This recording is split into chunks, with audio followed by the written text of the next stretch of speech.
we have a book club that sort of rhymes with my, well, it's not my podcast, but my commentary, it has to be said. So we have an It Has to Be Read book club, and we pick books and then we further promote them and do stuff with them. So I really like this book. Oh, thank you so much. Yeah, I just think it's terrific. And it was so funny. I mean, I'm going to introduce you properly in a minute, but it was so funny because in reading your book, it seemed, I don't know if mathematically this is correct, but half the people you quote are people I've interviewed. I believe, I kept running into people's books, Eve Rodsky, you know, Bergen Wiseman, What Are Children For? Ruth Whitman, who I just interviewed about Boy Mom, and it was like, wait a minute, the list was just so familiar. And I told Ernie, I said, how did we get Elissa? Was it, Eve Rodsky? He said, no, Ruth Whitman told us that we should interview her. So, you've got a good mafia out there supporting you. Yeah, Ruth's a dear friend of mine. So, and we kind of wrote these books together in a way, just through COVID, texting with each other all day. So yeah, well, they interface very well. And I had a really good time interviewing her. And anyway, so let me do this the way you're supposed to, because we're a serious outfit here. Yes. Yeah, this is In Conversation with Frank Schaeffer, and I am Frank Schaeffer, and my guest is Elissa Strauss. And Elissa is a writer covering the politics and culture of parenting and caregiving. Her work has appeared in The Atlantic, The New York Times, Glamour, Elle, CNN.com, and Slate. And what we're here today all about is she is the author of When You Care, The Unexpected Magic of Caring for Others. And as I was mentioning to Elissa a moment ago, we've interviewed a whole bunch of authors recently, Bergen Wiseman and Eve Rodsky, Ruth Whitman, etc. So we didn't do this on purpose, but we interview a lot of authors who write about this subject, including demographers like Paul Morland from the UK, who's probably the British leading demographer, Tomorrow's People, No One Left. Tia Leving's a well-trained wife coming from a kind of an evangelical background. We just seem to be doing a lot of this. Either there are a lot of these books, or because we talk to a lot of these authors, they kind of refer us to each other. But I just finished Elissa's book this morning, and I have a lot of quotes from it. And before we dive in, I just want to say, please subscribe right now on YouTube and to In Conversation with Frank Schaeffer on Apple Podcasts if you're watching or listening there, and to my Substack, It Has to Be Said, at frankschaeffer.substack.com. And we're probably going to be able to put your book in as a December offering to our book club, It Has to Be Read. And I think it came out, if I'm correct, in April this year. Yeah, exactly. So it's not brand new, but newish. Anyway, thank you for being here. And I'll tell you what, I'm going to jump right into the book. I have some quotes here. I read it on Kindle, which the disadvantage is I can't hold the book up and prove it by putting all the dog-eared pages in front of you. But trust me, it's been well read and well thumbed. So what I want to just talk about is a kind of a setup on the book. The way the publisher sets it up is like this. In this urgent and necessary book, New York Times bestselling author, journalist Elissa, that's by Rebecca Traister, and journalist Elissa Strauss explores the powerful role caring for others plays in our individual and communal lives, weaving together research and stories from parents and caregivers with a feminist bent. Behind our current caregiving crisis, in which broken system has left parents and caregivers exhausted, sits a fierce addiction to independence. But what would happen if we started to appreciate dependency? Okay, that's the boilerplate. Now here comes something from the book, and let me see where I pulled this from. Pretty deep into the text, I think around page 250. When caregivers are welcome, their voices can move from the margins to the center of the conversation. They become the experts and authorities, the ones who pick which ancient text to focus on, and the ones who decide which light to frame that text in. They point out when and where care is hiding in plain sight and encourage us to start care-inspired conversations that were systematically excluded for centuries. And then in quotes, what would it mean to put my Bubba, I guess, or however you say that, grandma and her sisterhood friends on the same level as a rabbi, to think of them as someone who has something that should be passed on as well. Benjamin wonders, this is out of a conversation. I imagine those caregivers would have a lot to say. Care is about life, death, joy, strength, weakness, pain, and surrender. And that's not in the beginning of the book. And I do have a lot of quotes from the way you set it up, but I love that paragraph because it's kind of a summation and gets into something I want to talk about with you on a personal note here. And that is not just caregiving from the point of view of parenthood, but as someone who spent the last 16 years being the primary child caregiver for 3 of my 5 grandchildren who literally live across the street, that I cook for, care for, do all the things that make for a childhood.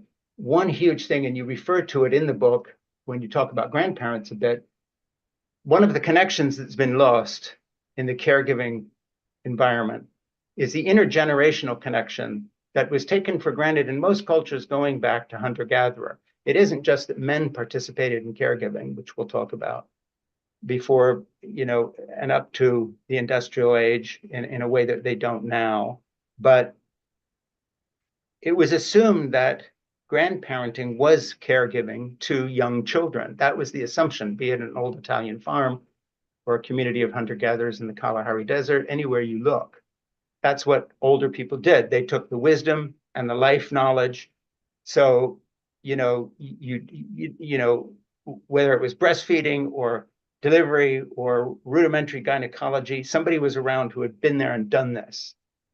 So the village was always intergenerational. So I sort of want to start there because you refer a little bit to that, but I think it's a thread that ties together a lot of the books I've been reading and talking to authors about. So I want to launch with that. And you talk about your own mom, conversations with her that you found frustrating at one time because she's a lot more interested in how are the kids doing than she is in what did you just write for the New York Times. And eventually you're reconciled to that. And of course, that's the essential of intergenerational care.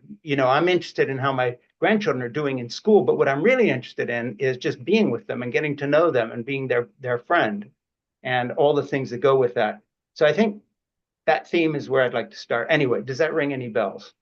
Yeah, I think it's really beautiful. And I'll start with a story I heard from Alison Gopnik. You might be familiar with her work. She's a cognitive psychologist. She wrote a great book called The Philosophical Baby and a book about parenting called The Carpenter and the Gardener. I was talking to her about how I feel like there's this actually direct connection between our current obsession with living forever, which Yeah, is, there's a best-selling book out called Outlive. The people who have more money than they know what to do with these days, that the thing they do with their money, if they're not, flying into space, is trying right. to like biohack to figure out how to make their body last forever. Sure. And I feel like right within that is just this total denial that like we're human creatures that need and bleed and die, right? Like you can biohack all you want. Maybe I'm small-minded, but I don't think we're outwitting mortality. So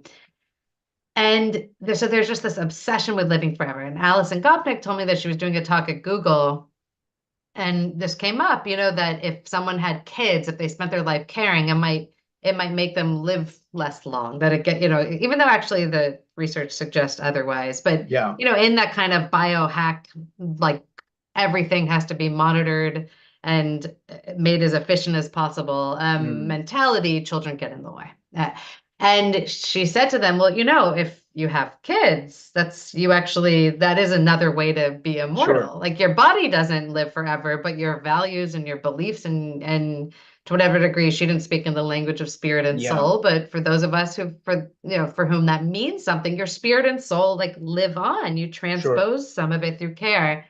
And the guy just didn't know what to do with it. This Hmm. Google exec. And then he's like, I think it's better just to focus on my diet and exercise. Like it could not be comprehended. Yeah. And I love that story because it really gets at how care is just this central both tool and vehicle for kind of our being and survival on this planet. It's like evidence of existence. And, I Yeah. think so much of what we think of as evidence of our existence or our purpose or our meaning is rooted in like our individual productivity. What did we Mm. do? And not in the connections that we have with others, and particularly care, where we're enabling someone else to survive or thrive and live with dignity.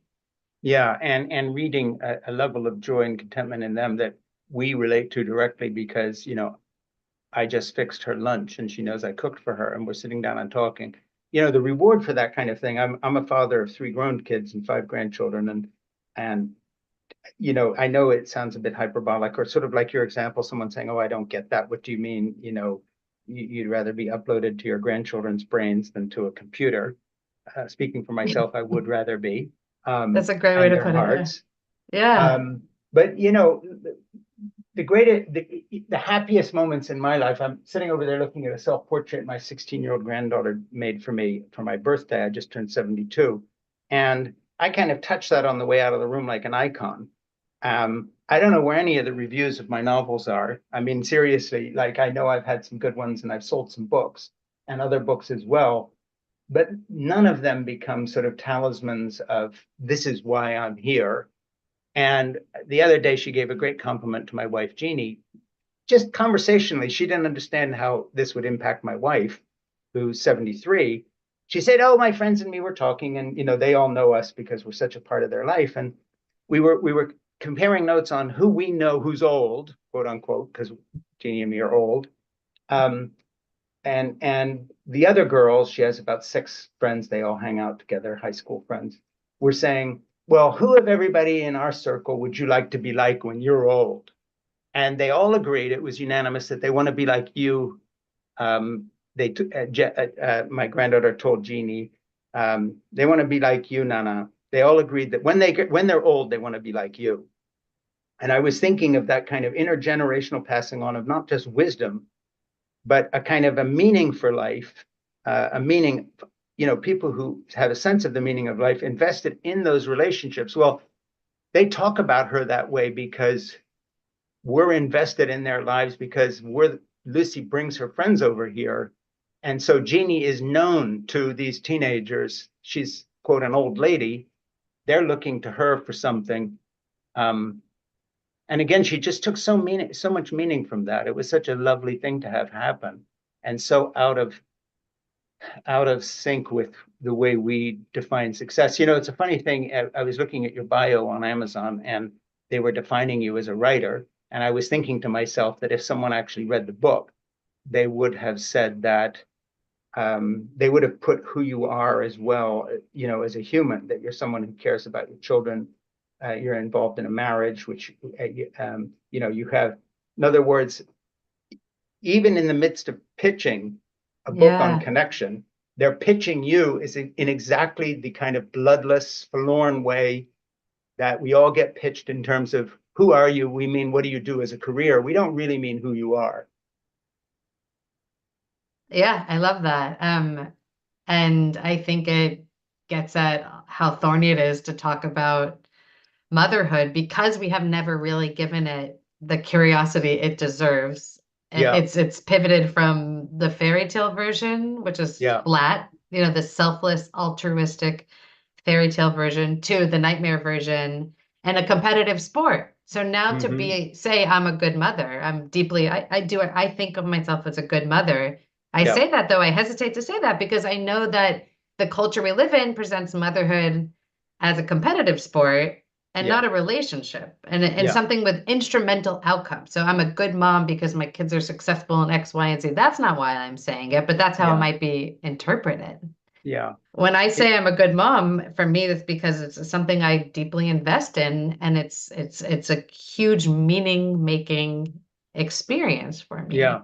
And I feel that I've authentically, and I was just talking to one of my favorite care ethicists, one of these philosophers who work on care, and we were talking about like what is good care.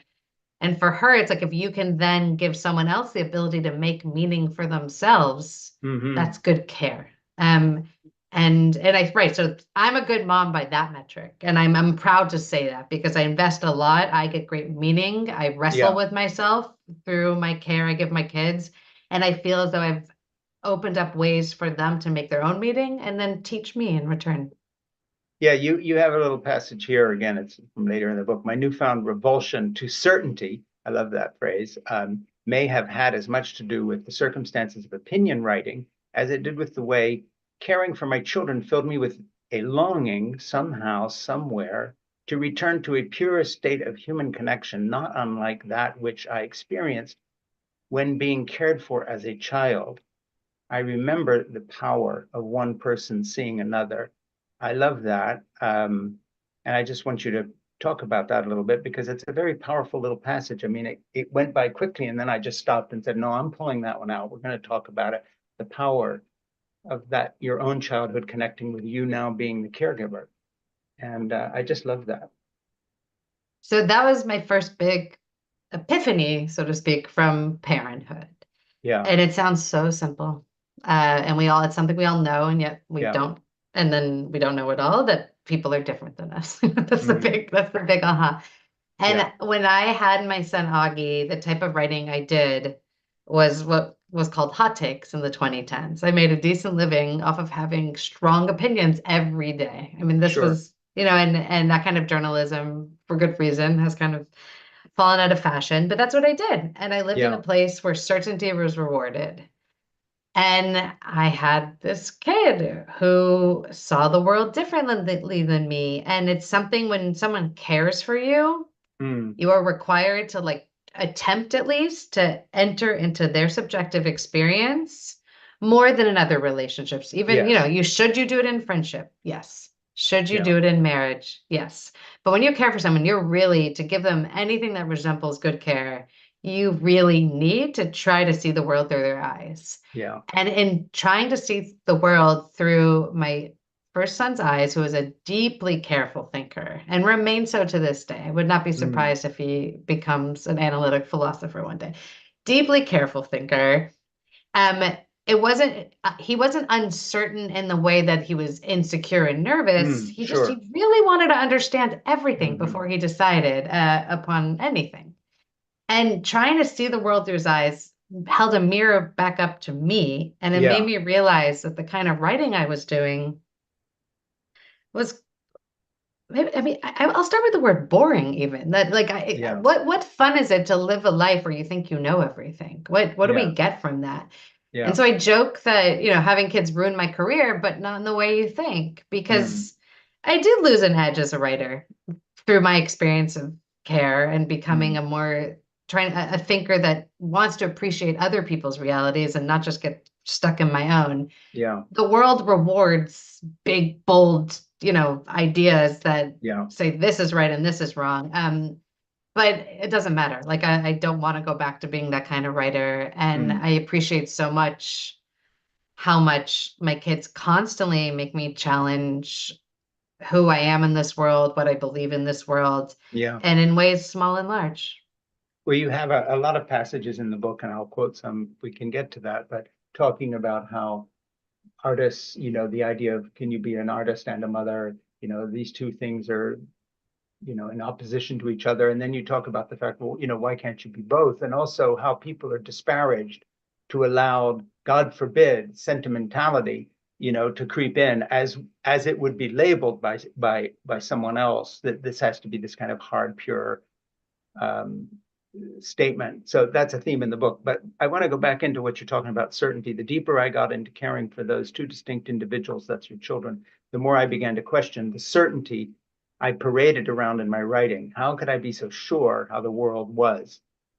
And was how I saw the world really how others should or could see it? What if I led with the question rather than the answer? I love that. Oh, thank you. Such a wonderful passage. So just talk a little more about that, and then we'll move on. I think for me, it became this whole orientation in the world. And Mm, it's again, we talk about care, the kind of stakes of care, the stakes of motherhood in particular are so stark. It's like you're working or you're not working, you're this or you're that. And for me, there it was the challenges and the questions that motherhood was arising myself. There was for sure some of that. It's practically inconvenient to have a child compared to your life before you had a child. You do need to figure out support and caregiving if you plan on working, which I always did, and all that. So there was that whole bucket of questions, and they were Yeah. very real. And in many ways, I was lucky to be able to have the support that I did. Mm. It's not easy in this country to find the right support as parents. Right, But right. right, but beyond that, there's a whole other terrain of these questions. Hmm. And for me, it was really just kind of so spiritually and philosophically liberating to Yeah, be in them and to not resent my kids for not being the people I wanted them to be, yeah. and to allow actually the engagements with them Hmm. to be this kind of philosophical opening. And Yeah. it made parenting also so much more interesting when you view it through Hmm. that lens. I feel like when I let parenting become big, that's when I really started to like parenting. When I kept it Hmm. small and instrumental, and I thought of parenting as this outcome-based thing that my kids should be behaving this way or they should like Hmm. these things because I like them, parenting felt a lot more stressful. But Yeah. when I took it to the plane of like reading a really hard book, the kind of book that you may avoid unless you were assigned in a college class, like Hmm. this true journey of the self and the other, and again, just making it bigger in that sense, then parenting became much more exciting for me. I realized how many parts of our brain actually it can tap into when we let Yeah. it. Yeah, you have an interesting thing here. I was just going to read because it kind of is a ramp to a different subject, and that is the way caregiving is perceived. For the last few minutes, you and I have been talking about our views and your view in particular expressed in the book of caregiving and what you've learned from it. Here's a passage that kind of leads to another place. I understand the need for care. I understand the need for the caregivers are miserable narrative for political purposes. The world should understand how hard the majority of caregivers have it in a country that offers them no support or for the paid ones a living wage. At the same time, it felt like we were losing something here when the primary word we associate with care is burden. We demean the experience. And then you go on and you talk about the fact I often struggle. I struggle with this language often. When I meet other parents or caregivers, too old or ill or disabled individuals, there is often an awkward moment when I or someone else asks them what they do and they stumbled to respond. Maybe one or two, as far as I can remember, told me directly without hesitation that they spend their days caring. The rest mentioned that their caregiving amid a long list of qualifiers, regrets, and apologies. They were taking time off to care, the off implying that the care is secondary, the accident or hiccup to the work they think will impress you. And that's kind of an exit ramp to a subject of how caregiving is perceived.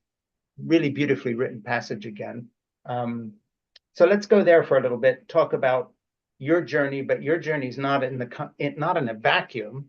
You start your book, and I've got a lot of passages from that part too, with a kind of a rethink of some of the feminist writers from the 1960s and 70s in particular, maybe the 80s and 90s as well. Not that you're rejecting everything that they did, but putting in perspective that again, kind of like the idea, you don't make this analogy, I don't think, but sort of like the billionaire tech bros deciding to upload their brains to live forever. Somehow the feminists forgot that actual biology and the way we were built by evolution to care for each other, which is the only reason you and I are having this conversation. Someone took care of us rather than doing Right. some big fancy thing, or we wouldn't be talking. It goes back to Margaret Mead, the first healed femur, and so forth and so on. But um, what I was trying to say is that the one of the burdens of caring today, and I even feel that as a 72-year-old grandfather, let alone as a mother, this particular category of caregiver, that the context in which we're trying to do this, say as a male, I have a son who was a Marine who fought in Afghanistan, who's the father of these kids who live across the street. There's a certain type of male I meet that wants to know all about, oh, your son was a Marine, like somehow that's the thing.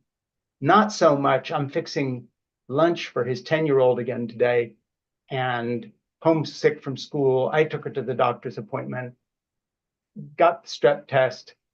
Actually, that's what both my Marine son and me care more about. But in a certain context, to be manly, I've got to be more on like, oh, he's a former Marine. And you've got to be, oh, I'm this New York Times fancy writer. that gets published everywhere. And we both have to somehow like, oh, you know, now you're past that because you've written a book explaining it, and I am too, because I've written about this and talk about it. But it's almost like a secret society. You get underneath, okay, what do, you know, who are you? Not what do you do? What do you really care about? And I love your book for that because it opens that question for anyone who reads it. Okay, that was too long, but sorry. Yeah, I think you know, they often take people to a dinner party, and on one side of the table, you have a man that just hiked Mount Everest or, you know, Right. biked the coast of Italy or did something like that. That's kind of Yeah. physically adventurous and demanding. And on the other side of the table, you have a dad that's taking paternity leave. And it's maybe his wife took it the first 3 months, he's doing the second 3 months, and he's busy with a baby. Mm, You know, you'll ask right, like, who are we really paying attention to at that table? Who are we looking at as someone who's doing something important and really matters? yeah. Probably the guy who just hiked Mount Everest, right? It's like that's a mountain that we see as important to climb. Yeah. Care is not a mountain that we Yeah. see as important to climb. And I want to be clear, both are hard. There are times when you climb Mount Everest and you climb the Everest, Yeah. quote unquote, of Yeah. caregiving, and you don't want to be there, and your feet hurt, and you're exhausted, and you wish nothing more that you could be home, you know, Yeah. watching Netflix. Yeah. And but we don't look at the real Everest as just because it's hard, it's not meaningful or matter. We Yeah. understand that the challenges are part of what it makes it meaningful and matter. Yeah. But when we think about the care Everest, we're often so quick to assume that just because it is challenging and inconvenient, so to speak, Hmm. then it must not have greater import. Yeah. Or the greater import lies only in self-sacrifice. It's an Hmm. altruistic act.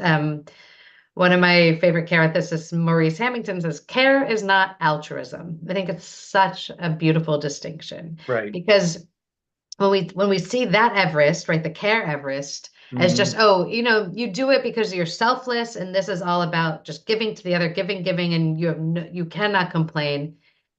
We minimize and flatten what it's really about. Care is an Hmm. exchange. We give and we get. We grow and we shrink in all sorts of ways while we're doing it. So what I would love for nothing more is for my book to help create a world and a culture in which we have just as many questions and we give just as much curiosity and respect to Yeah. care Mount Everest as real Mount Everest. Because I don't know, I've never hiked Mount Everest, but I have a hunch that, you know, they're both as meaty and Yeah. mighty as one another, even if in different ways. One of the things you talk about in your book, I don't have the passage ready here, but it's in my list of quotes here. But you go into some detail about the kind of economic disparity of you know, women or men, for that matter, or grandfathers, in my case, taking care of children. It's not an economic activity. It's not measured. But if I got hired and was being paid to do the same job, say as an after-school program, my local public school that I'm involved with, oh, now I'm part of the economy. But actually, I'm doing that job right now here because taking a child to a doctor's office, cooking them a meal, you know, teaching my grandson carpentry, you know, and to cook or whatever it may be, this is actually an economic activity that ripples through the whole economy. I don't want to go there in detail because it's a bit dry, but just verify the fact there's a big chunk of your book that actually is a very good study. It could sort of be taken out as a monograph about that. And I really liked it. I just tell people I'm telling the truth. It's in your book. Yeah, I'll just say one quick thing, right? So when women really entered the workforce in the Yeah. 70s in significant numbers, if you know economists said that, like, oh look, productivity is going up. But later, when economists went back and actually tried to value the work that had been done in the Hmm. home, they realized in fact productivity may have gone down. So when we Yeah. don't value care through economic measures, we actually have an incomplete picture of our economy. Yes. And on Yeah. top of that, we have a sense that taking your kid to the doctor is not part of participating and doesn't matter in a capitalist system. Whereas if you worked at a daycare and put a band-aid on a kid, Sure. it would. So it's broken for us as people living in Yeah. capitalism and wanting to matter, and it's broken for us as a society that's understanding how our economy works. Yeah. And it's not just a question of respect. It's also a question of just we haven't even built the the machinery with which to see clearly what caregiving represents in our economy, which in a way is the least interesting part of any discussion because it's about the money, but it is about the money. And the way you see that actually makes a difference to the value and the respect you give something that you see reflected in the caregivers, reimbursement and teacher salaries and all the rest. I just want to reintroduce you. This is In Conversation with Frank Schaeffer. I'm Frank Schaeffer. My guest today is Elissa Strauss.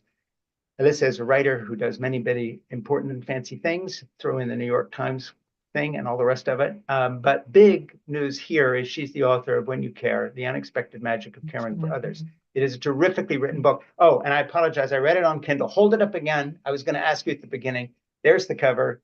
And it's a wonderful book. So please subscribe right now to YouTube and In Conversation with Frank Schaeffer on Apple Podcasts, and to my Substack, It Has to Be Said, where I do my political commentaries, etc. at frankschaeffer.substack.com. Elissa's book, When You Care, is going to be our It Has to Be Read December offering. We are going to be back promoting it, and we'll re-invite you, Elissa, back maybe on a panel with maybe Eve Rodsky or Berg or Weissman or Ruth Whitman would be a good person since she's a friend of yours. But anyway, we'll put something together to re-promote you. Okay, having said that, I want to dive back into the book.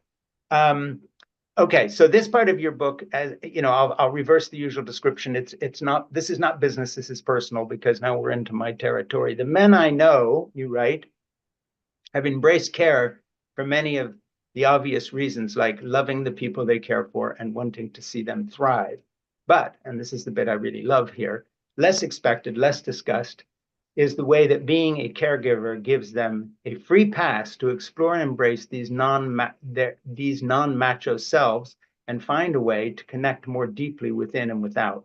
For my father, brothers, husband, male friends, the Rwandan man, and so many more, you have a story about Rwanda in there, care is the place where it becomes okay to be and become more fully themselves. And I'll just add on a personal note, beyond what you wrote there, more fully human and more connected to the entire history of the human race. So that when I read one of my favorite books, which is The Old Way by Elizabeth Marshall Thomas, about her 2 years in the Kalahari Desert with the Bushmen who had been there for the last 80,000 years, literally 80,000. Her dad founded Raytheon, and she was there in the 50s with these people before anybody else had.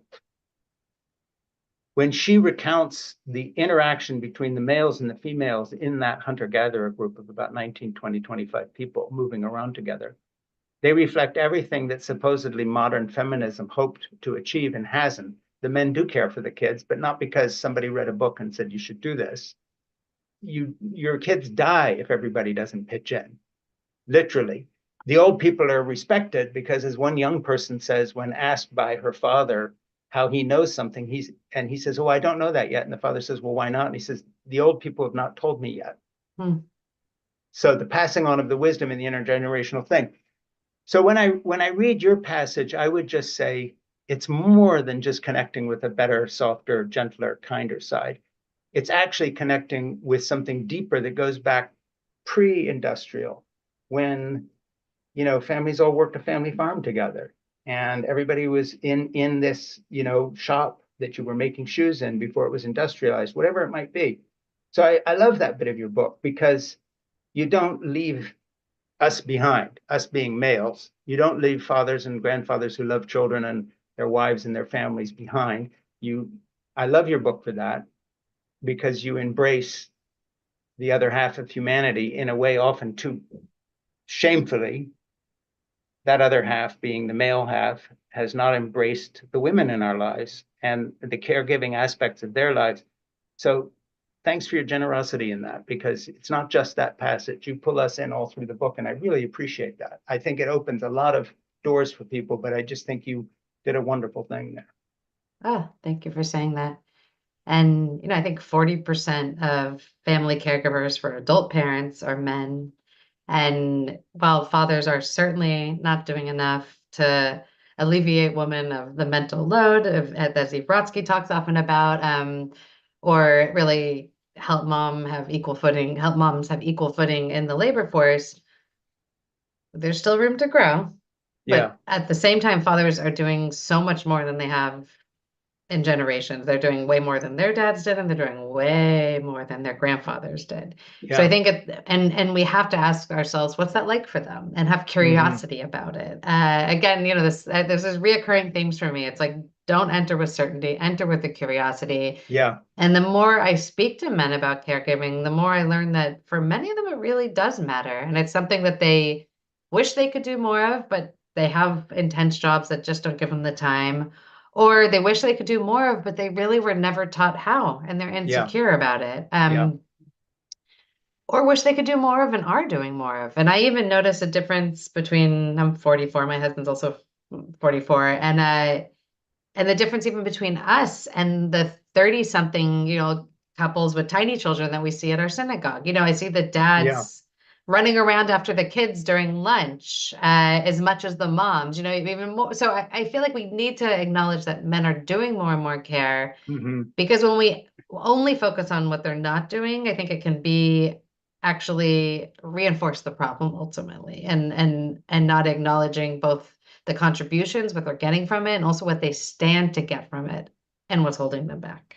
Yeah, you have a bit in your book somewhere where you talk about something that Eve Brodsky has brought up when I think either in conversation with her or when I read her book, but just this thing that, eh, and this is not a big point, we're not going to go there long, but is in your book, sort of women who ask men to do more caring and more help and clean up or load the dishwasher or something, and then later sort of stand back but are critical of what their partner or their husband is doing, whomever. Um, this becomes a little bit self-defeating, but then you kind of unpack that and you talk about the fact, and I thought you did this very well. Eve Brodsky doesn't do this, but you do this. Talk about the fact that one of the reasons for that happening is that if you have a fail in that area, the missed doctor's appointment, the kid is sick, or the house is a mess, or your child is not being raised, quote, properly, whatever, that in the end, they know they're going to get blamed more than the husband who was helping, who didn't do it right. So even though she looks as if she's trying to have her cake and eat it too, as in, okay, do more of this. Now I'm going to criticize you. That has to be unpacked honestly in a marriage or between a couple, because we can't pretend that the past didn't exist, where more recently in human history men had this more isolated, uncaring role. I don't know if you want to address that, but I just thought that was very brilliantly done, because you kind of talked about the problem, but you didn't leave it there. You weren't telling women, hey, shape up. If you're going to get help, you've got to stand back. Let's understand how the hurt that resides still in so many women marrying to these guys that just won't do shit. And now they finally are doing something, but they're doing it, not doing it as well. The woman knows that in the end, it's going to be the rap on her knuckles, often by other women who are very critical of women. I don't know if you Right. want to talk about that. Yeah, so the phenomenon of sociologists call it maternal gatekeeping. Yes, exactly. I love that phrase. Yeah. Yeah, and it's real, and empathy for all parties involved, right? If your Yeah. kids show up to a family wedding and your husband dressed them, and he never really paid attention before to Right. what Socks don't children wear to match. weddings, or the Yeah. socks don't match, and the shirt has a big stain, and he Hmm. just does, he just doesn't understand, because he's never had to think about this once in his life, why it's important for the kids to look a certain way. Sure. He felt like he did his best. He wrangled three kids into dress clothes. He's feeling pretty good about himself. And then the Yeah. wife is feeling frustrated because she Yeah. knows the kid shows up and there's a stain, and all of her grandmothers and aunts are going to give her the stink eye, because how Yeah. could Give you her show shit up about to it. Right. William's wedding like that? So Yeah. I think we have to understand the emotional dynamics behind the gender gap, basically. We Hmm. have to understand, not assume one party is evil, and on both sides, right? That Right. this is the controlling nag, right? That's the evil Yeah. stereotypical woman, and the lazy, clueless lump of a human, which is the Hmm. husband, right? If not sometimes worse. But we have clueless dad and controlling mom, and really they're both stereotypes. And not when we think of either man or woman through those lens, we're not really arriving with empathy, and we're not Hmm. really arriving with an awareness that's actually going to help us solve the Yeah. problem. The Yeah. men One of need to the, understand why it matters to the woman, and the women need to understand yeah. why it matters to the men, to get to go through trial and error a little bit. Yeah. Yeah. You talk about Berg and Wiseman. You say Berg alongside Rachel Wiseman, who I've interviewed here, writes about changing attitude toward children, parenthood, and family in contemporary society, and the value of having children in an imperfect world. There were numerous forces that taught me these lessons, most of which I wasn't conscious of until I began researching this book. Evolution, psychology, philosophy, theology, politics, and economics all write care out of the larger human story in subtle and not so subtle ways, which, by the way, brings me to another author I've interviewed here who has a book called Hannah's Children. And she did 50 interviews with 50 women around the country and some around the world as well, all of which were distinguished by the fact they had chosen to have 5 or more children, and all of whom were very educated women like yourself, who had made a life choice based on how they wanted to live their lives. And she herself has quite a few kids, and she was delving into that. But she's a professor of economics at Catholic University of America and is very specialized in that field. She's actually an economist writing as a mother about this subject that interests her because of her personal experience, and basically trying to get an insight into this. So I always feel that her book is a kind of a bookend to your book or any other book on the subject, because it's like, okay, there are some people who have gone to the next step, as it were, saying, no, we are going to look at our ability, our fertility, and the joy we have in motherhood with all the pain. One of the things that's clear in our interviews is, no, this isn't easy. This is a tough choice, and there are a lot of times we wish we hadn't done this, but here's why we did.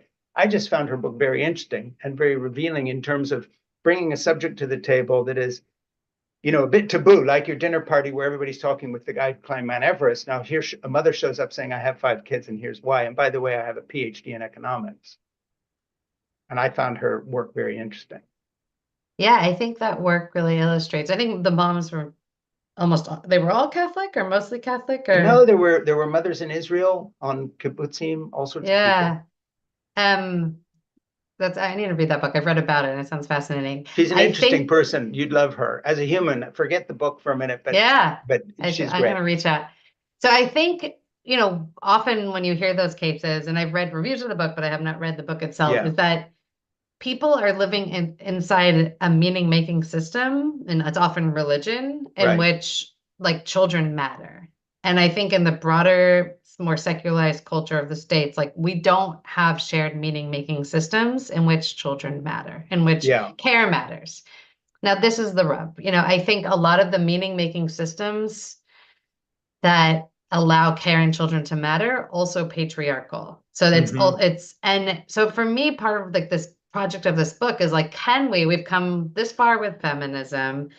Can we now go back and be like, all right, let's allow for a system in which children and care really matter, but it's not something that subjugates women to men. Sure, absolutely. Yeah. And I think that's the rub, and that's what I see. I'm most close with Orthodox Jews, and I think the strange thing sometimes is that among that culture, I think they actually value care and motherhood more than we value care and motherhood. It's genuinely seen as a soulful experience than in the more secularized or kind of loosely religious, cultures at that time. But the rub is right. They don't get to have the same power as men. They don't get to be rabbis. They don't get to lead their community. So it's like, what can we do to move closer to a world in which we take the true value of care and children and also dignity and dying and caring for our elderly parents that comes from these old traditions that was very real and truly sustained humanity, like we've talked about forever. I mean, it's the secret to success, but untie them from patriarchy. And, and that involves, of course, men doing more care, and also for care to be talked about and not just those religious systems, but also in philosophy, in psychology, in the great book, things we consider the great books, in those dinner table conversations. And I feel like that really narrows down almost the heart of the project of this book, is trying to untangle care from the patriarchy and saying, like, yes, this is woman's work, traditionally speaking. Yes, it has great value and meaning. Yeah. And also, can we build a society where women get to be their full selves? Well, the flip side to what you're saying is you make an effort to, I think, talk about feminism in a way that you say, you know, from Marxist feminists and careerist feminists to novelist bloggers and random commentators on Facebook, everyone I came in contact with seemed to be in agreement on one thing, care and women's liberation were in opposition. But what if the problem wasn't so much care as it was the circumstances within which we give it and the unrealistic and emotionally hollow stories we tell ourselves about it? So, you know, the only thing I wanted to say is that something you try to do in your book is not exactly reconcile feminism and where you are now in your journey, but show that, you know, whether it's reaching back to men and saying, the patriarchy is not your friend either. Right. It's reaching to women who have been through the system. I mean, you talk about, you know, gender studies or whatever, they might have come through, they never would have heard this or that or the other. But you're also saying, look, you know, we're not throwing the baby out with the bathwater in any case. But there's a better way. So let me just sort of go there for a minute without going through a whole bunch of individual passages, which I do have here, but just let you talk a little bit about where you are right now, because life's a journey. You know, I wrote a book called Why I'm an Atheist Who Believes in God, having come from a very evangelical background. And I've gone in the opposite direction to you. I've become less and less religious, having grown up in a very strict fundamentalist background with a very famous evangelical father. And the roots of the fall of Roe v. Wade can be traced to the work we did in the 70s and 80s with C. Everett Koop and Ronald Reagan and others. That's a different story. But I'm on a different trajectory. But the funny thing is, I describe myself as an atheist who prays, and people say, well, how can you possibly pray? I remember Chris Hitchens asking me that, part of the new atheist movement. Why aren't you one of us? I said, because I wasn't raised that way. Yeah. So why pretend you're something you're not? So you come from a feminist background, and I would still consider you a feminist. I would just say, Yeah, me too. if someone asked me, is Elissa Strauss a feminist? I'd say, yeah, it's just she interprets what a feminist is differently than maybe she did 15 years ago. I don't know, would I be saying something true or not?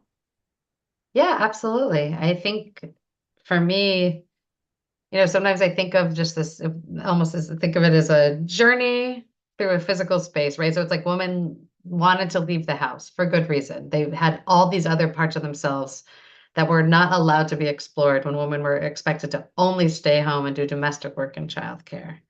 And we did it. And I'm so glad. I am truly blessed for I had a college education. I lived in New York independently. I did sex positive feminism. I did career feminism. I did little bits of all the feminisms and I'm grateful for them.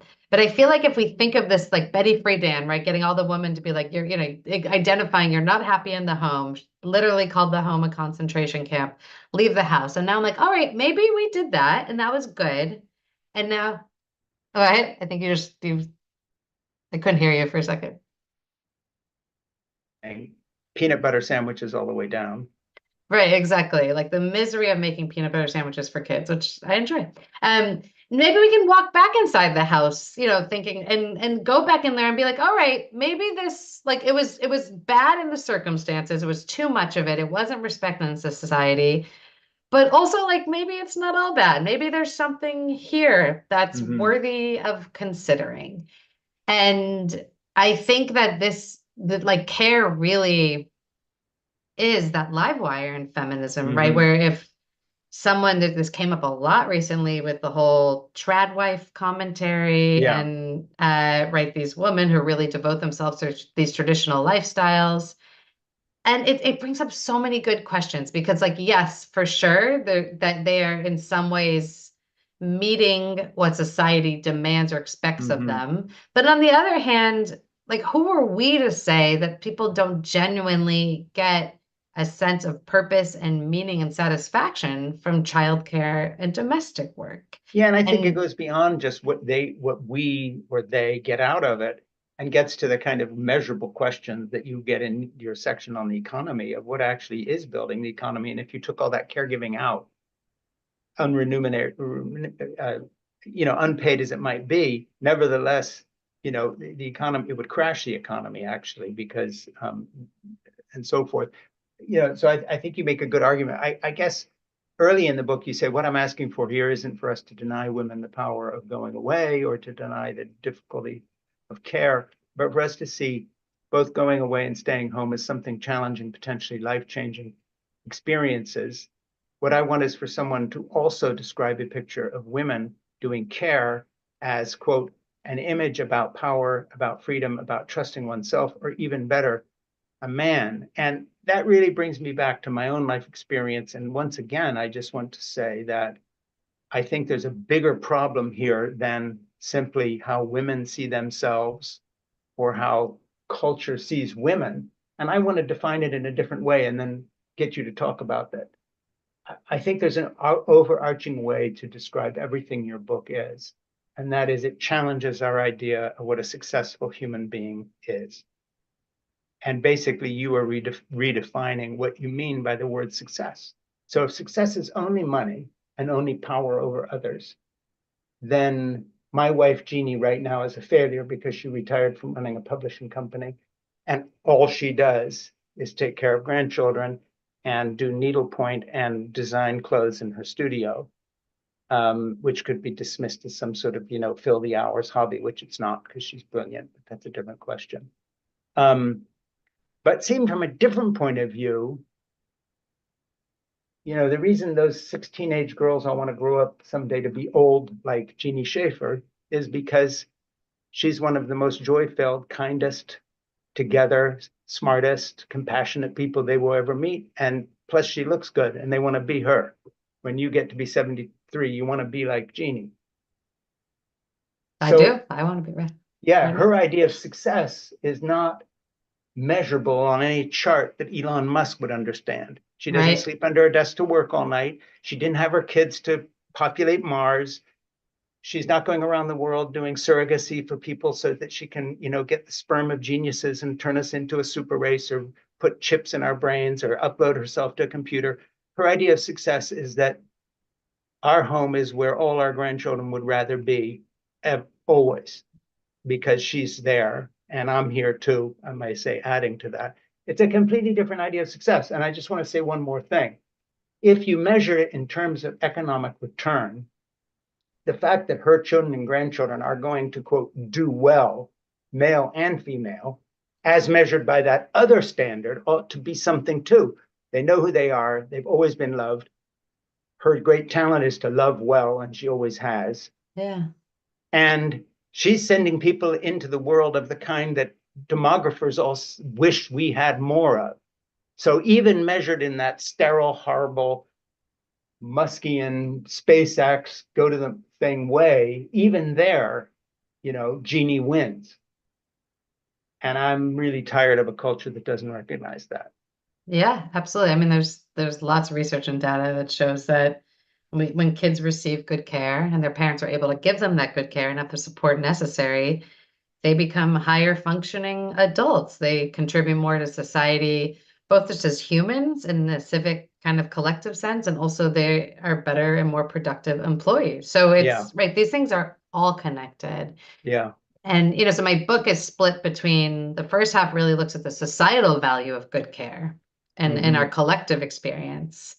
And the second half is focused on what care can do for us as people and what we get from care. And I feel like overall, it's really a roadmap to valuing care as a culture. It's not a policy book. I dip a little bit into it, like 3 paragraphs, a little bit. At the end, I feel like there's many brilliant policy experts, but I feel like care had never been subjected to a real, like, systemic questioning of its value for us as humans. It's in siloed ways it has, right? Anthropologists, as you mentioned, and but but it's never someone trying to take a big picture look of like, what is actually the value of care for me as a person in the world I live in? And I hope again that the book really serves as a roadmap for people to understand that. And policymakers read it and are like, oh, yeah, this is why we should invest in supporting caregivers. And, husbands who may not want to help their wives with care read it and they realize, okay, actually, this is maybe as rich as going on that meditation retreat for 6 days, to be silent in the woods versus care for a newborn, both very demanding.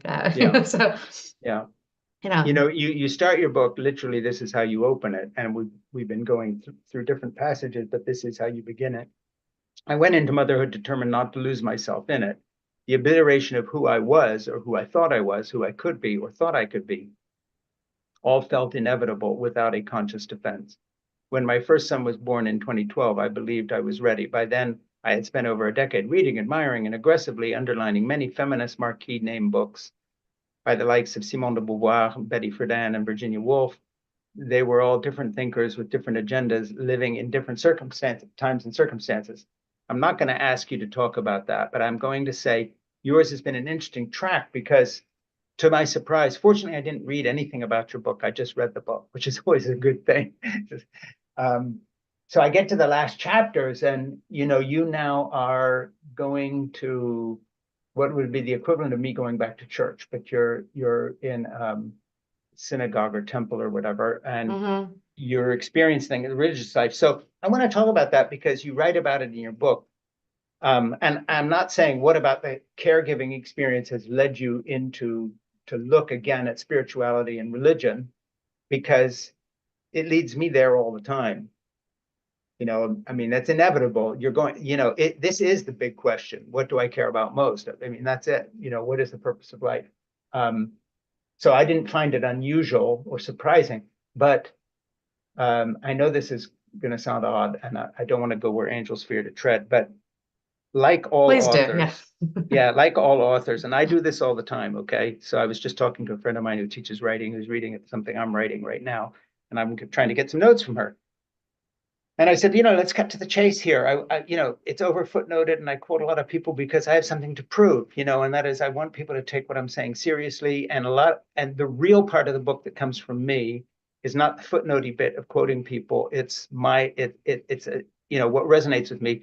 But, I have an inferiority complex when it comes to this stuff. I'm a man writing about these issues of caregiving. And on the other hand, so I have something to prove. So look for that stuff and be strict with me. Don't let me do that. Now, my question to you, with having set that up, is there are sections of your book, as in, for instance, trying to explain what sort of feminist you're not anymore, but what you do believe.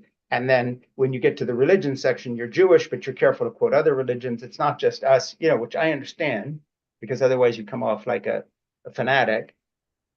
But when you got to that next session of your book, just like polite dinner table conversation doesn't involve politics or religion, or it didn't used to, you're getting into religion and you're saying, okay, I'm doing all this stuff. Did you hear doors slamming, as in who's going to publish now? Because I'm pulling the religion card for meaning out instead of just doing the care card. Did you have discussions with an editor? Did you have discussions with yourself?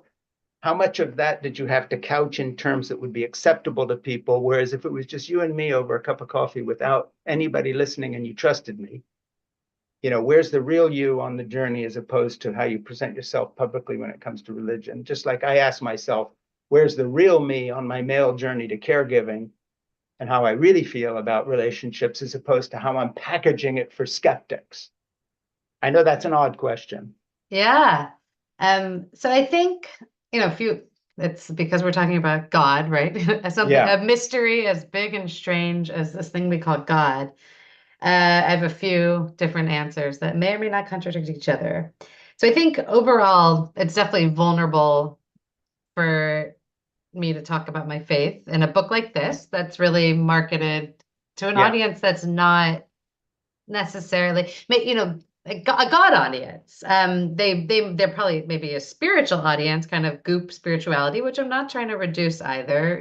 That's a real thing for people. It's really meaningful for them, but not people who live in the mind frame of seeing real value, of actually having a sense of obligation to a specific faith and its rules, and feeling like they get something from that. I do. I have that sense. I am not a strictly observant Jew. They're on the spectrum of Judaism. I'm not even probably quite in the middle, or maybe I'm just about in the middle. But there's a whole world of far more observant Jews than me. But still, there are things I do because I'm supposed to do them, and I appreciate that experience, and of the letting go of trying to wrestle with everything myself. And so, and it's a part that I can't fully articulate. And it's a part that I worry, just like liking motherhood, I worried it would make me seem silly and, an unreliable narrator among certain readers. Same with admitting that I have a faith practice and I do have a belief in this thing we call God. I think that there's something in the particular to doing this from a Jewish perspective. In Judaism, we kind of joke like we don't really have a theology. You know, it's a Sure. less overt theology than other religions have. There's the sense, right, that Israel literally means God wrestlers. You know that Yeah. it's a sense of wrestling and question asking. Yeah.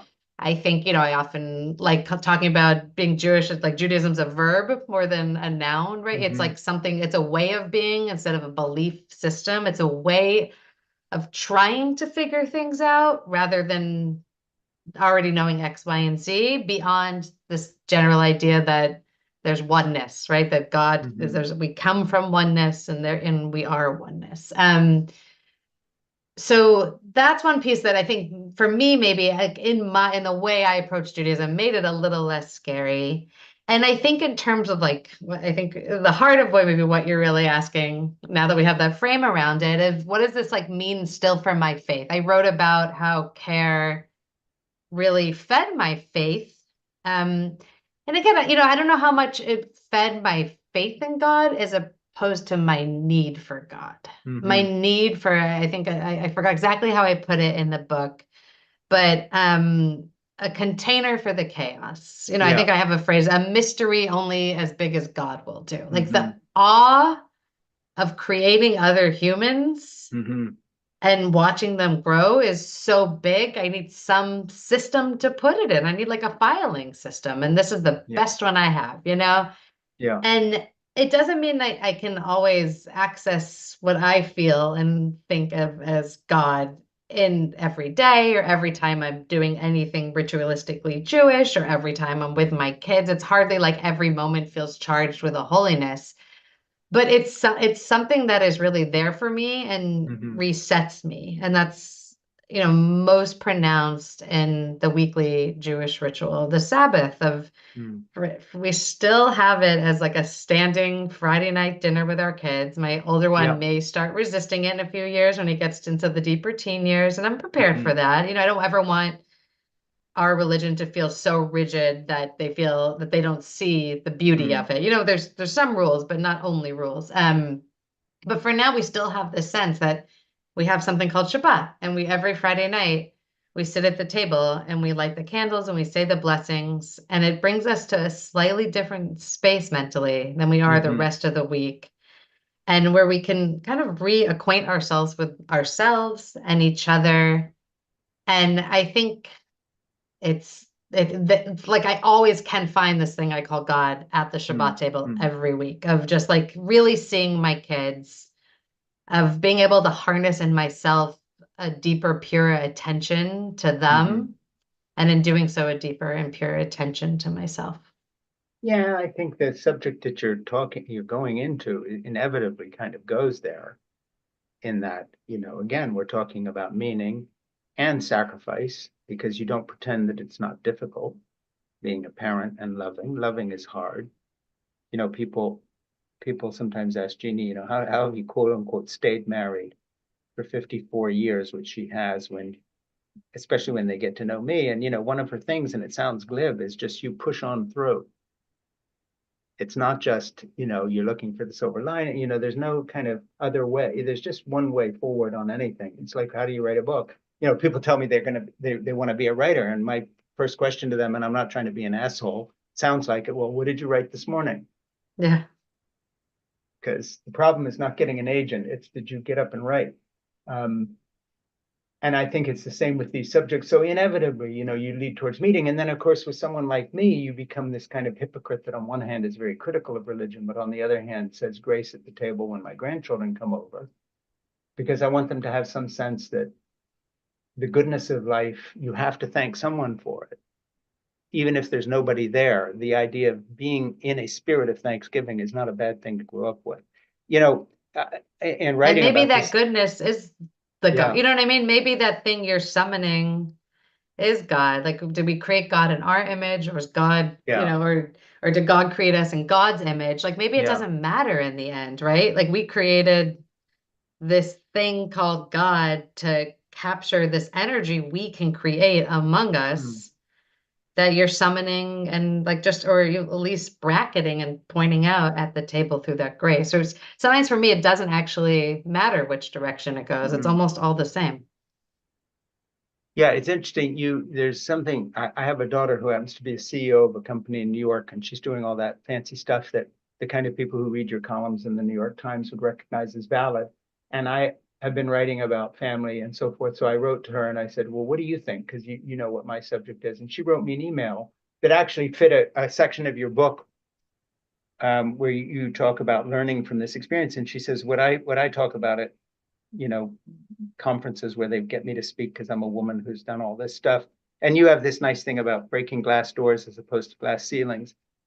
And she basically talks about the fact, look, everything that I'm doing in business now, having had kids first and been home with them until they were all in school, hinges on what I learned as a parent. And she said, you can always hear a pin drop. No one wants to hear this. It doesn't fit with the what she's supposed to be as a woman Yeah. executive, and it doesn't fit with the men either because it doesn't. And then you write about it and you say, the more I began thinking about the home as a place for heroes' journeys and other such, how do you say, epiphenanic, epi, I can write an epiphanic. I don't know. I can write it. I don't know if I epiphenanic. could say it.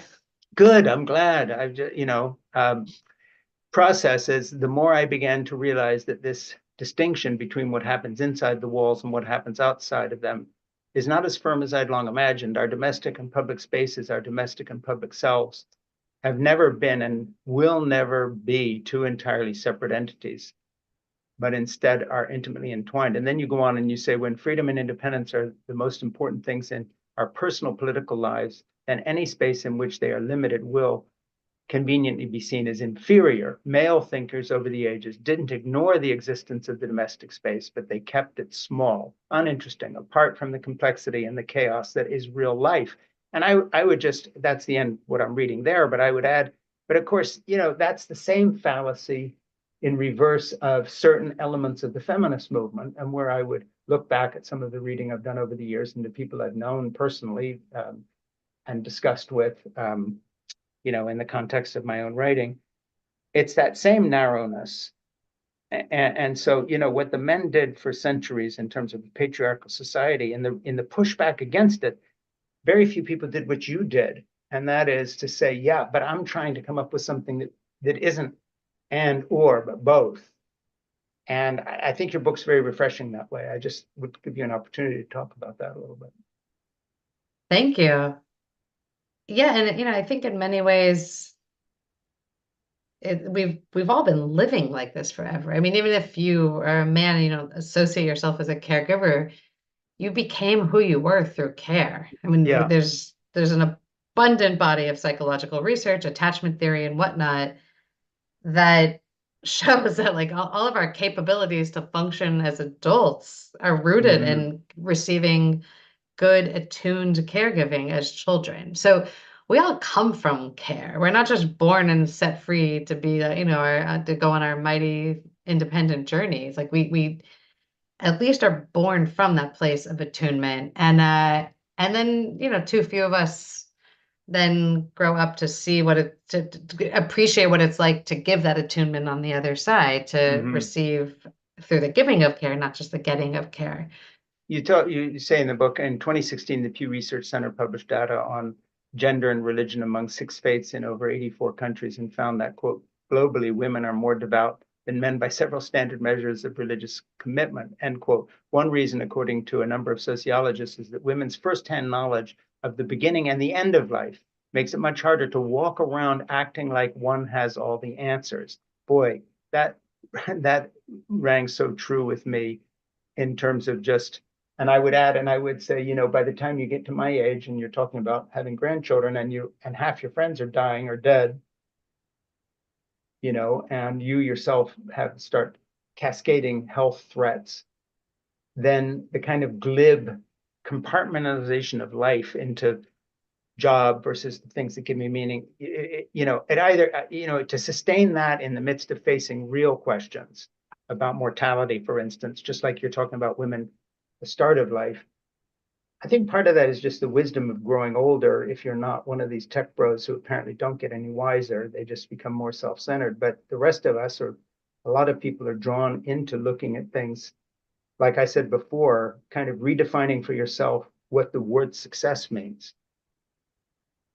And it's not what we're being told it means. One last thing, and then we'll go. What do you think about the climate in which kids are trying to grow older today and grow up? I'm not going to talk about iPhones and all the rest. We know what we think about that. But this passing on of a different idea of success, that who are you, not what are you going to do, not what is your career, but what is passionately non-negotiable in your life. And I think I'm a grandparent and I'm happy, and I have really older grandchildren because Jessica had her kids young too. So I have 30-year-old grandchild, and I meet so many people my age who are barely having kids at all. My younger grandchildren are the age of their children because everything's been gone. So a whole intergenerational thing. Just do the math. Like the grandparents are either very elderly or dead because everybody's moving along. And I meet people my age who look at me a bit enviously, and I don't sometimes talk about the joy of being a grandfather and the caregiving I give, because it's like talking to someone who's in chemotherapy about how well you're feeling. Yeah. It's not fair. But in my head, I have a little cruel dialogue going on. And that was, when your daughter or your son was in college, were you telling them that maybe don't get the master's degree if you're in love? Stick with that person. Don't move 3 times for the job and break all the relationships in your life up. And now you're far away from family, former friends. You dumped your girlfriend because you thought there might be somebody hotter or better or more something, or that you were, it was going to be a capstone. You were going to wait till you got this perfect thing going. I just think the boomer generation fed a load of shit to a lot of people when it came to what life is about. I'm not talking about the politics, the feminism, and all the rest of it. And now, you're looking around now, you don't have any grandchildren because you gave them a set of values in which the priority of connection and love, to love and be loved well, was not on the high list of, you want to get into Harvard or Princeton or Yale, not love or be loved well. And I think we've fed a whole generation of people, and now the piper's being paid. I mean, you look at the demographics and the birth rates and all the rest of it, starting to slide off the edge. I don't know whether you've done any thinking about that. I know your book is sort of about all that, but as you're writing from the point of view of a mom. I'm writing from the point of view, or thinking from the point of view of a grandfather. And I'm looking at people with a very empty, sad expression who are my age, who probably will never have a grandchild because their kids are designed their life to be successful in the way these parents told them they should be. And now you get what you paid for because you're alone. Yeah, I think another factor there too is, I mean, the kind of myopia we all have, which is the assumption that how things are now is how things will always be. And the boomers raised their family in a particular set of economic conditions in which balancing family life and work felt much more possible. It was much more possible to feel economically prosperous. And of course, that itself is subjective, but I mean, I'll take it down really small scale. All of my friends have smaller houses than we were raised in, right? Yeah. So and everything that implies, right? So I think that's part of it too. It seemed for the boomer generation a little more possible to kind of pursue all these things and also have a stable family life. Yeah. And then you fast forward to our generation, where even with that Princeton degree, you're not actually necessarily going to find yourself in a job that's going to give you all the material comfort you were raised to believe you should have before you can have kids, to whether you're living in a certain city or have a certain size real estate or own real estate versus renting. And then also on top of it, work has gotten so much more intense. So the lawyer job of 1984 looks different than the lawyer job of 2024. Yeah. So it's everything moved in the wrong direction. You have less economic stability, less economic prosperity, and the job is so much bigger. So it's suddenly it's a whole different set of choices. Yeah, I mean, Jean Twenge quotes somebody in one of her books about I think it was to do with breastfeeding or something, like, why don't I know how to do this? And she said, because you're not in a, the village has been eroded into non-existence. There's nobody around. And this is one of the areas where I'm inconsistent in my writing, because I rail against my evangelical right-wing background on all the harm we did. And then I talk about the fact that Jeannie and I married as teenagers, totally unlikely story of working out. Horrendous, total asshole groomed to be a misogynist pig, basically, because of all that theology of men should be in charge.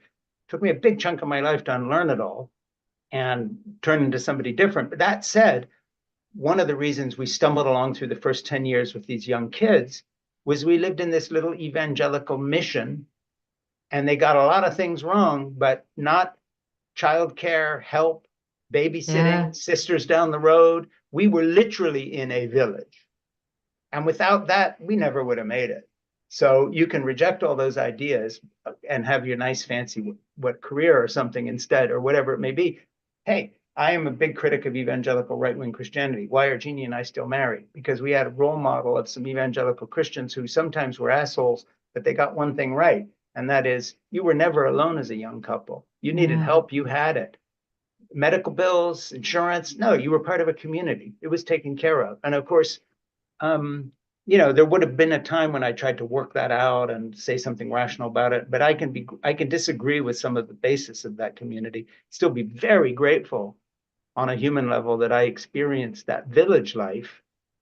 And so I totally get you gravitating toward religious community. And that's nothing like the one I grew up in, but um, we've thrown a lot of these things away, and I think we've left a lot of people very alone out there.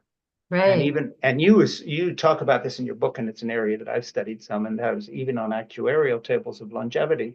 The Berlin study shows that grandparents that take care of grandchildren on a regular basis, and they studied, I think, 22,000 people over a 30-year period, so that was a real study, contributes more to longevity than not smoking or hypertension. It's like a huge thing. It adds 7 years to your life. Speaking of uploading your brain to a chip, right. just having that activity in your life. And you refer to something similar. I forget which study you cite, if you had cite one, but I mean, it's not only on a spiritual basis that we've made mistakes in gravitating away from community and village and caring, but somehow, evolution's tapping us on the shoulder and saying, hello, you're going to die younger. Right. Loneliness will kill you. You weren't designed to be by yourself. Excuse me, and you don't hear that in the popular culture. You don't see that theme of, like, excuse me, you're an evolved animal and you were built a certain way to function, and you're pushing against that by defining success as something other than connection. You're going to pay a price, and people are. All the loneliness, suicides, everything else happening. I mean, I wouldn't even know where to start. Right. And you're making me think about how community is inevitably inconvenient, right? Yeah. And I think that's something we don't really want to deal with, but on the other hand, there are communities that really do have principles and beliefs that we rightfully just may feel are not the way we want to live our lives. And I think Mm-hmm. that's always a tension, right? When you find yourself in community, understanding that you're not going to agree with everything. And I think honestly, the people who are in communities, like thick, rich communities, they often are very aware that they don't agree with everything Sure, in their absolutely. community. And I think that's from people who aren't in those communities don't understand. My friends Mm-hmm. who haven't had a lot of exposure to Orthodox Jews don't understand what I do by being related to some and friends with some. That actually they don't all, it's not like they all agree about everything. Some No. have computers under their beds and they go on the internet at night and they really honestly don't think God is going to be mad at them, even if their rabbi tells them they're not supposed to do it. So, Yeah. I think that if we're not living in these thick communities, we assume that in order, the price of entry is fully erasing the self and getting Yeah. on board with every single belief. And I think when you get to know the people in them, in fact, they know there's a lot of contradiction in their lives, but they're willing to live in that contradiction for the sake of being part of a community. Mm-hmm. Well, you have a very good set of passages in your book about this kind of male idea. I'm out there, I'm alone, I'm climbing, I'm doing the hero on the ridge kind of thing. And of course, the culture's absorbed that, but somehow, you push outward, you get on a motorcycle and cross the country on, Route 66, whatever. That's the thing. And then the women sort of adopted that, saying, okay, I'll be alone and I'll push out. sooner or later, everybody limps back to some sort of community, even if it's an online thing of crazy incels moaning and groaning because they're loathsome males that no one wants to hook up with. I mean, we all end back in some deal. I love your phrase, community is inconvenient, but there's something worse most of the time, as opposed to the most oppressive communities which flee. Pity the Afghan woman in Afghanistan today who can't even talk anymore if her voice is overheard in public. I mean, that's not a community, that's an apartheid system. But Right. without those extremes, the worst thing about, there's something worse than most communities, and that's no community. And trying to raise a child outside of any village, Yeah. and that's the world we've created. Yeah. It's And your book is the antidote. Hold it up again. all right. So there it is. Yeah. When You Care, Elissa Strauss. She's wonderful. Her writing is luminous. We're going to make it a book club thing. Half the people I admire most are her sources in her book. And I just cannot tell you how grateful I am to meet you as a fellow traveler. And we're generations apart. I'm a male and a grandfather, and you and I are best friends without even knowing each other, because your life experience is basically telling me you're not an idiot. I love that. You're telling me I'm not an idiot. Yeah. 72-year-old male, raised in an evangelical weird mission, and you're reaching out to me, Frank Schaeffer, and saying, keep going. I'm on the same road, and you and I are discovering some things together. I loved it. It was like a book of self-discovery. It was lovely. Oh, thank you so much. That means a lot to me. Yeah, and so beautifully written. I mean, hats off to you. A hug through the screen. And Ernie will get back to you. And by the way, when I click off here, because I'll have to go away now, please stay on and talk to my producer for a minute, Sure. because he will be asking you if you have somebody we ought to be talking to, just like Ruth told us about you. So we went from Boy Mom to your book, and there's got to be people you're saying, have you talked to so and so? She's a friend of mine. I'll, whomever, and we'll make it a book club thing and do anything we can to help you or your book. So we'll list anything, we'll link to Thank anything, you. we will promote the hell out of it. Thank you for your kindness and for your love and your compassion to people, and I was touched by it. Thank you so much. Yeah.